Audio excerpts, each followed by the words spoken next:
Hello, let's talk about safety features on cars, the mandatory safety features. Most people have kind of come to the opinion the safer the car, the worse the driver. They just go hand in hand.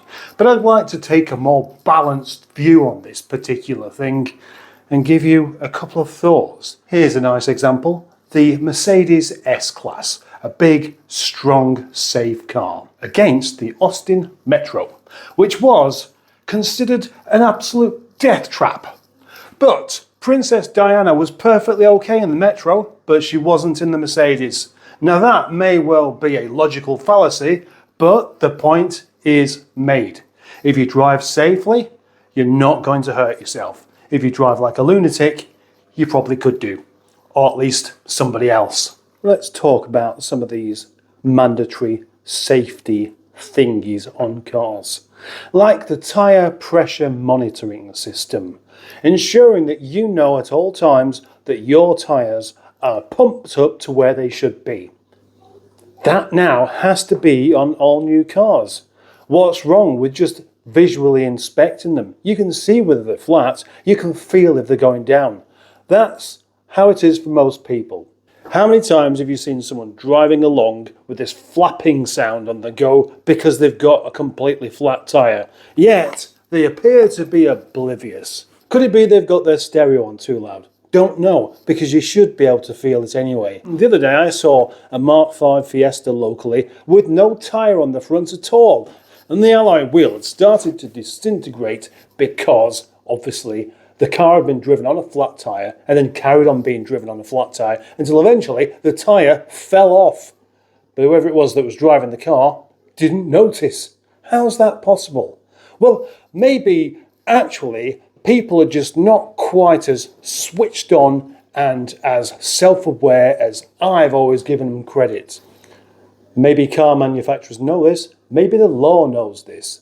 And the only way to keep people safe is to have things like tyre pressure monitoring to stop people from driving their tyres into the alloy wheel. So as much as it pains me to say this, that's probably a good idea. The system, by law that is, ABS, anti-lock brakes in other words, that's been mandatory on cars for quite a while. In fact, about 20 years, and I think I've got a couple of cars, I might even have 3, that don't have ABS, and I'm fine with it. I know that if I jam my foot on the brakes, the wheels are going to lock and I'll just slide into the thing I'm trying not to slide into. So that makes you drive in a rather more careful and considered fashion. There is, of course, cadence braking as well, where you actually act like you've got ABS with your foot by jamming your foot down, up and down like that to make it lock, to unlock, to make it lock, to unlock. That's how I was taught how to do it when I was learning how to drive. It's not as good as actual ABS, but it can be somewhat effective. However, not having ABS means you do drive with a lot more consideration for needing to stop. You do tend to look further ahead. You don't drive right up the arse of the car in front, because you know if they suddenly stop, you're not going to until you hit them. Again, ABS has brought around a different driving style. When I say style, I mean, actually, that's not the right word. Style isn't the right word, no. Another word is, inadequacy, that's it. So ABS, like tyre pressure monitoring, I don't need it personally, but I think other people do. Emergency lane keeping assist. Why would you need that? Why would you? I can't really understand. Yes, I can. I'm afraid it's the same story all over again. People are just not really prepared to pay enough attention to where they are. They drive down the motorway and they need something to stop them from veering off into another lane. That's just how people drive these days. Have you ever seen anyone park recently? Yeah. Well, that kind of tells you the lot. It's easy enough just to angle the car so it goes into the spot and it's straight. But no, people can't manage that. They have the back end going over the white line. They're not embarrassed. They don't even notice. So why Why on earth would they care or even notice if they're drifting from one lane to another on the motorway? They probably don't. It's down to other drivers spotting this kind of thing happening. Otherwise, the whole of the M62 and the M6 and the M56 and what have you will be just one big pile-up constantly. Motorways do have crashes on them. And of course, when there's a crash on the motorway, it's usually quite a bit more serious. Fewer crashes on the motorway than on other roads because two things. One is that everyone's going in the same direction. I mean, really, if you consider it, there should be no reason whatsoever to have a crash on the motorway because you're driving along all in the same direction. It's not like you get somebody pulling out on you, is it?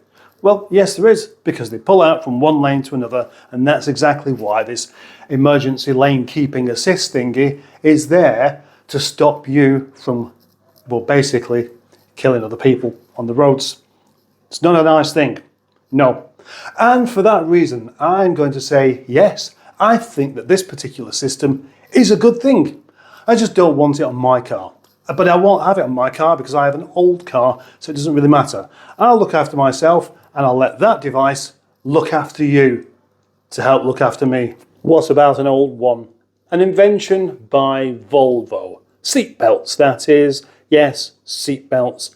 They've been mandatory in cars for 40 years. Something like that, maybe 50. Seatbelts won't stop you from crashing, but they will stop your face from going through the windscreen when you do have a crash. And many people do. They save lives. And for that reason, I have no objection whatsoever with seatbelts. I mean, really, would anybody take me seriously if I was to say, I reckon seatbelts cause problems? They don't. I've heard other people say, oh no, I can't get myself comfortable with a seatbelt on. That's like saying you can't get yourself comfortable with some trousers on. I would say a similar thing to airbags. Again, old technology that's been around for quite a while. Many older cars, they have airbags in there as an afterthought to try and make a car that you don't really want to crash in a bit safer.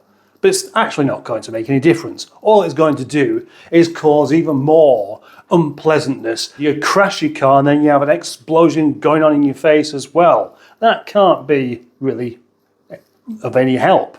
One thing that airbags do very well is help teach a lesson about not having them deployed in the first place. Because the more modern the car that you have, the more airbags go off. The more modern the car is, the more airbags go off and cost you a fortune. In an old thing, if it activates at all, it's probably easy enough to replace and not that expensive and doesn't destroy a door card or the windscreen. But in your Audi A3, because you've run into a whole lot of shopping trolleys and your curtain airbags have gone off, and now you have to spend a fortune getting more airbags and getting the whole thing reset, etc. And you can't even start the car, it won't allow you to go anywhere until all this is sorted out. You know what I think? Good! You should be more careful, shouldn't you? Same thing with... Was there always ladies like to put their legs on the dashboard? I mean, not the legs, the feet. Put the feet on the dashboard, airbag goes off, legs come off as well. Not really very nice, not very comfortable, and I bet you won't do that twice. Well, you won't be able to, would you? I've only just found out that adaptive cruise control is now necessary. Every new car has to have it. And on the surface, that does make me think, well, why? Why do you need cruise control? Well, it's not because of the cruise control bit. It's down to not running into things in front of you. Because that's... Well, I mean, it's inconvenient running into things. Not just for you, but the people that you run into.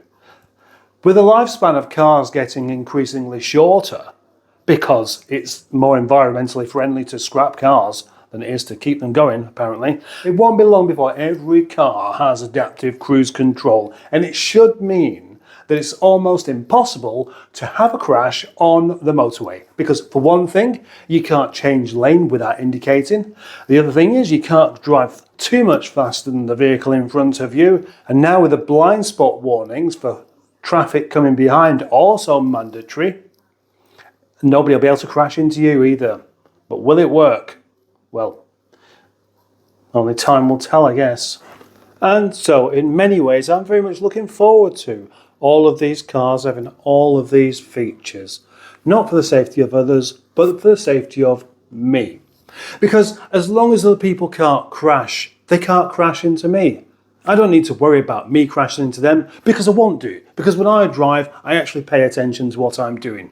On my car, I don't have cruise control at all. I don't have ABS, so I can't drive too closely.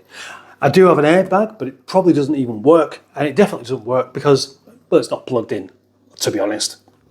No tyre pressure monitors. Again, I can have a look for myself, and if I feel the car veering off to one side, it's probably because something's not quite right. And personally, I think that if I am attuned to knowing that something isn't right by how it feels, that's better than completely ignoring it because I haven't got a light on the dashboard telling me that something's wrong.